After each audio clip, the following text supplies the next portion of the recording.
একজন ভারতীয় যিনি বদলে দিয়েছিলেন বাংলাদেশ ক্রিকেটের ভাগ্য, তিনি জগমোহন ডালমিয়া। বছর 20 আগে উঠতি দল বাংলাদেশের পেছনে যখন কেউ ছিল না, তখন ভারতের ডালমিয়া ছিলেন। তার নিঃস্বার্থ সহযোগিতা ছাড়া বাংলাদেশের পথ চলা সহজ হতো না। ডালমিয়া কিভাবে বাংলাদেশ ক্রিকেটের উন্নতিতে অবদান রেখেছেন তা জেনে নেওয়া যাক। 2000 সালের 26 জুন দিনটি ছিল বাংলাদেশের ক্রিকেটের জন্য একটি অবিস্মরণীয় দিন। এই দিনেই আন্তর্জাতিক ক্রিকেট কাউন্সিল বা আইসিসির পূর্ণ সদস্য পদ পায় বাংলাদেশ। আরও স্পষ্ট করে বললে, ক্রিকেটের ক্লাসিক ফর্মেট টেস্ট খেলার অধিকার লাভ করে বাংলাদেশ। কিন্তু এই টেস্ট স্ট্যাটাস পাওয়ার ব্যাপারটা সহজ ছিল না। তখন আন্তর্জাতিক ক্রিকেটের মোড়ল দেশগুলো বরাবরই ছিল বাংলাদেশের মতো দলের টেস্ট স্ট্যাটাস পাওয়ার বিপক্ষে। কিন্তু বাংলাদেশের পক্ষে দাঁড়িয়েছিলেন আইসিসির তৎকালীন প্রেসিডেন্ট জগমোহন ডালমিয়া। ক্রিকেটকে নির্দিষ্ট গণ্ডির মধ্যে সীমাবদ্ধ না রেখে ছড়িয়ে দিতে হবে বিশ্বময়। তার এই ভাবনার কারণেই ক্রিকেট দুনিয়ায় নিজেদের অবস্থান করে নেয় বাংলাদেশ। তবে টেস্ট খেলুড়ে দেশ হিসেবে জায়গা করে নেওয়ার পর বাংলাদেশের মাঠের পারফরমেন্স ছিল হতশ্রী। ব্যাপারটা নিয়ে তখন সমালোচনাও কম হয়নি। ক্রিকেট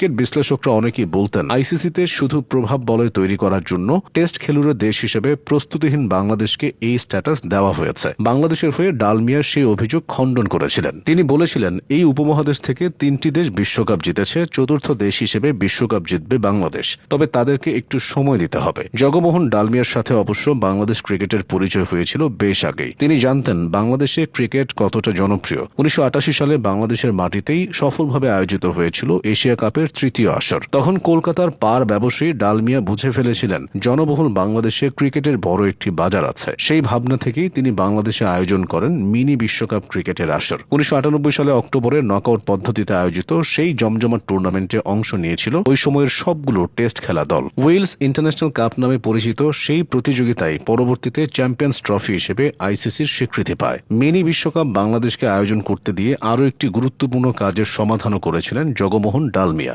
ক্রিকেট দুনিয়াকে চোখে আঙুল দিয়ে দেখিয়ে দিয়েছিলেন টেস্ট খেলুড়ে দেশগুলোর বাইরেও বড় একটি প্রতিযোগিতা সাফল্যের সাথে হতে পারে। আয়োজনে বাংলাদেশ সেবার কোনো কমতি রাখেনি, চেষ্টা করেছিল সর্বোচ্চটা দিয়ে। ডালমিয়া সারা দুনিয়ার কাছে পরিচিত করেছিলেন বাংলাদেশের ক্রিকেট সক্ষমতাকে, অন্তত প্রশাসনিক দিক থেকে। এই ব্যাপারটি বাংলাদেশকে মাত্র 1.5 বছরের মাথায় 2000 সালের জুন মাসে টেস্টের 10ম সদস্য দেশ হতে সাহায্য করেছিল। ক্রিকেট প্রশাসক হিসেবে নিজের দীর্ঘ ক্যারিয়ারে কখনো আপোষ করেননি জগমোহন ডালমিয়া। বাংলাদেশ টেস্ট স্ট্যাটাস পাওয়ার পরে 2000 সালে তিনি আইসিসির সভাপতির পদ ছেড়ে দিয়েছিলেন। সংস্থার কয়েকজন কর্মকর্তার সঙ্গে তার মতবিরোধ ছিল। এরপর ডালমিয়া 2001 সালে ভারতীয় ক্রিকেট বোর্ডের সভাপতি হিসেবে দায়িত্ব নেন। তবে 2005 সালে ভারতীয় ক্রিকেটের অভ্যন্তরীণ কারণে সেই পদও ছেড়ে দেন তিনি। যদিও 2013 সালে তিনি আবার ভারতীয় ক্রিকেট বোর্ডের সভাপতির দায়িত্ব নেন। বাংলাদেশের অকৃত্রিম বন্ধু ডালমিয়ার জন্ম 1940 সালে কলকাতায় এক মারোয়ারি পরিবারে। শিক্ষাজীবনে Jagmohan Dalmiya Scottish Church College ও কলকাতা বিশ্ববিদ্যালয়ে পড়াশোনা করেছেন। ক্রিকেট সংগঠক হিসেবে শুধু বাংলাদেশের ক্রিকেটেই নয়, বিশ্ব ক্রিকেটেও ডালমিয়ার অবদান ছিল